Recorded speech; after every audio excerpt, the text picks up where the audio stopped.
everybody, it's me again, Squigglebot, here with my second video on Unmatched Air Traffic Control 4 by Vector 3D. If you haven't caught my first video, I did a little look at the first airport that opens on the game, the Rocky Mountains Regional Airport, and went through some basic gameplay on that video. Check it out. On this video, this is a short one, and all I'm going to do is have a look at some of the settings that you can change in the game.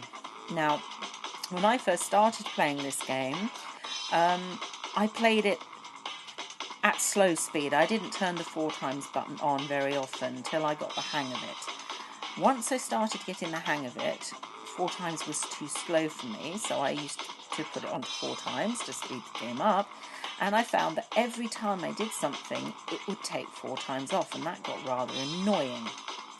And I found a setting configuration which enables 4x to stay on all the time, or pretty much all the time, with a few exceptions which I'll explain in a minute. So if we have a look at the settings for the game, it's that cog, so we press on that, and then we get this screen full of options. Now, it's divided into two columns. From what I can figure out, the left hand side is to do with the game setup, and the right hand side is to do with graphic quality and performance of the game, depending on your processor and how your device that you're running this game on can cope with the different graphic settings. The ones to do with the speed are the on select an aircraft, which is the third one down on the left hand side, and the fourth one down on the left hand side, turn off 4x on aircraft calls.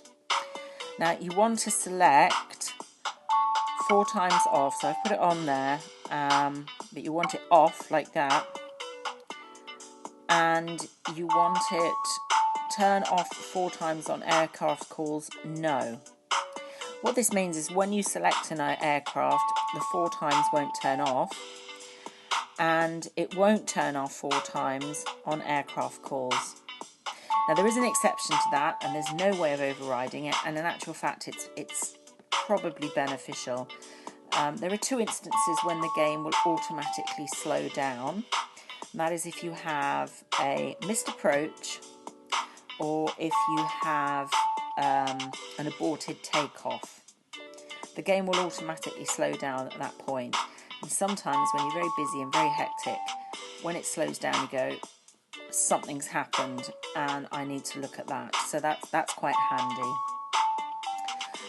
The only other time that it comes off 4x is if you accidentally click on a gate you haven't yet opened, and it'll pop up a screen asking, do you want to buy the gate?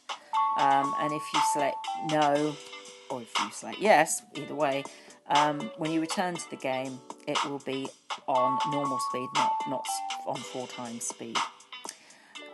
So that's the setting to keep the game faster. There is a caveat to that though. When you play the game at 4x speed constantly, I have found that when the action gets hectic, the air traffic controller audio and the pilot audios lag behind the action. So you can't rely on that too much when the action gets fast. You have to really look at your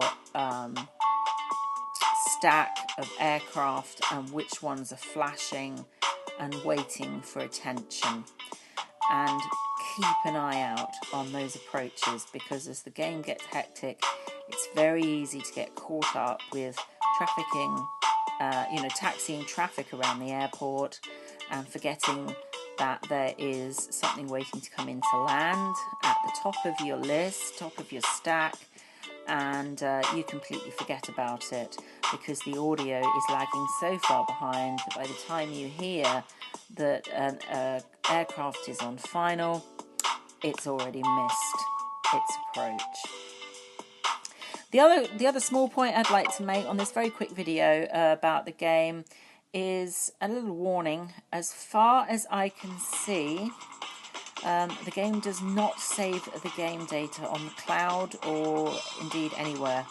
So if you do ever delete the game, I believe you'll lose not only all your progress, but I think you also can't restore any purchases you've made. So if you do decide to purchase some coins, beware that if you do need to delete the game at any point in the future, they will disappear into the ether.